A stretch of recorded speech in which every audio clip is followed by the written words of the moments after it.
Hello, crime enthusiasts. Welcome to the debut episode of Darksinister Detective.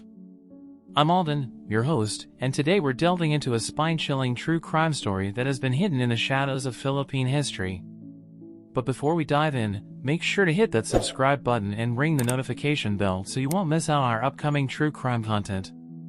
Now, let's unravel the mystery of the lone recorded serial killer in Philippine history, a priest in the 1800s. Delving into the shadows, the unseen struggle behind murderers' minds. In this gripping exploration, we unravel the chilling connection between mental illness and murder, shedding light on the obscure complexities that drive individuals to the edge. Brace yourself for a thought-provoking journey that transcends crime narratives, diving deep into the turbulent waters where mental health and murder intersect. Prepare for an unsettling, yet riveting, examination of the haunting mysteries that lie within the minds of those who commit the unthinkable. Did Father Mallory play the role of a victim? Or a villain?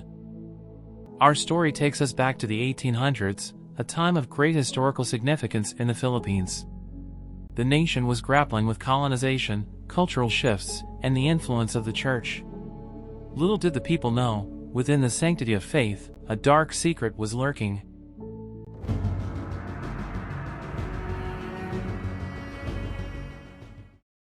Enter Father Juan Severino Mallory, a figure of trust, a beacon of spirituality, and a man with a sinister double life.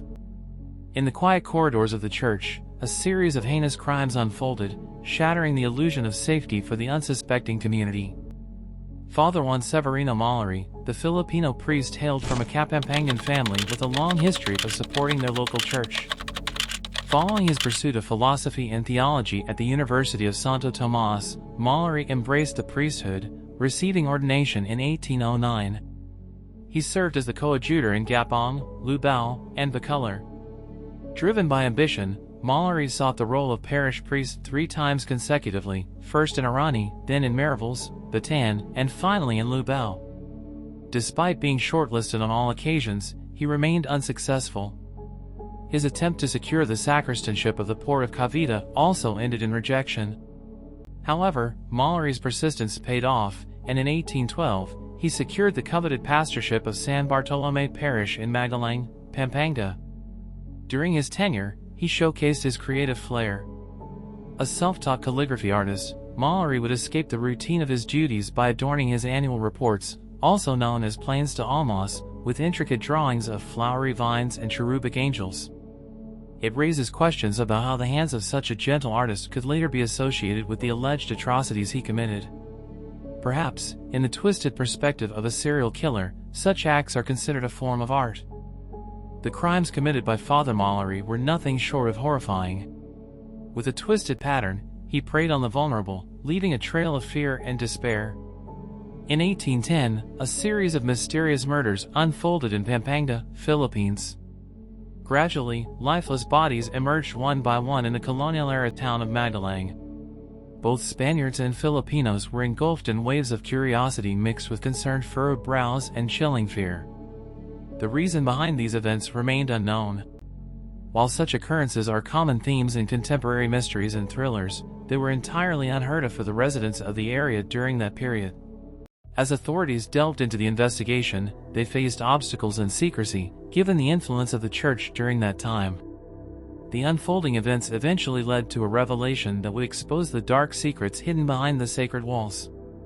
The supposed series of murders committed by the priest, which had commenced with his mother's illness, reached its conclusion when he fell seriously ill a decade later. As Mallory's health deteriorated, concerned community members chose to pay a visit to his residence. Although they hadn't initially set out to investigate the string of murders, Mallory's visitors proved luckier than the civil guards in discovering crucial evidence.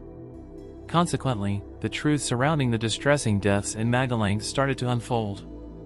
It was a hair-raising scene reminiscent of a horror film, a collection of items drenched in blood discovered in the home of a seemingly innocent, virtuous man.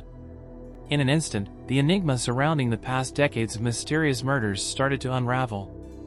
In due course, the authorities incarcerated him in Manila for the murder of 57 people, and he remained there for 14 years until he faced execution by hanging in 1804. What compelled a priest, a shepherd of the faithful, to commit such atrocities? As we explore the motives, we uncover a tale of betrayal and a descent into the darkest corners of the human soul. And do you recall Father Mallory's mother, the one who fell ill? Well, it turns out Mallory faced his own internal struggles. An account and a feature on memorable Capampangans mention that the priest grappled with severe psychosis. Despite this revelation, many chose to overlook it, given that the understanding of mental health during that period differed significantly from contemporary perspectives. Mallory's actions stem from a conviction that his mother had been bewitched or naculum in Filipino language. It was believed that this bewitchment resulted from the sinister incantations of a mangkukulam or witch, capable of causing illness or death by pricking a wax idol with a magic pin. Mallory believed that by taking the lives of the parishioners, he could reverse the effects of the black magic. He was a determined individual on a mission. You could label it a crime of love or whatever term seems appropriate. But it is still a crime. The aftermath of Father Juan Severino Mallory's crimes not only shook the foundations of faith but also left an indelible mark on the fabric of society. The scars of this dark chapter lingered, impacting generations to come. In the bygone era, it holds true that even with significant influence, if people perceive your illness as supernatural rather than a genuine ailment, you may inadvertently involve individuals who are unaware that someone of religious authority could engage in such horrifying acts. As we conclude this eye-opening journey into the past, let us not forget the lessons we can learn from history. Keep in mind that seeking help is a sign of strength, marking the beginning of your journey towards mental well-being. Don't hesitate to reach out to a professional for support. If you found this video intriguing, don't forget to like, share, comment your thoughts below and subscribe to Darksinister Detective and join our growing community of crime enthusiasts. This is Alden, signing off. Remember, stay curious, stay vigilant, and never stop seeking the truth.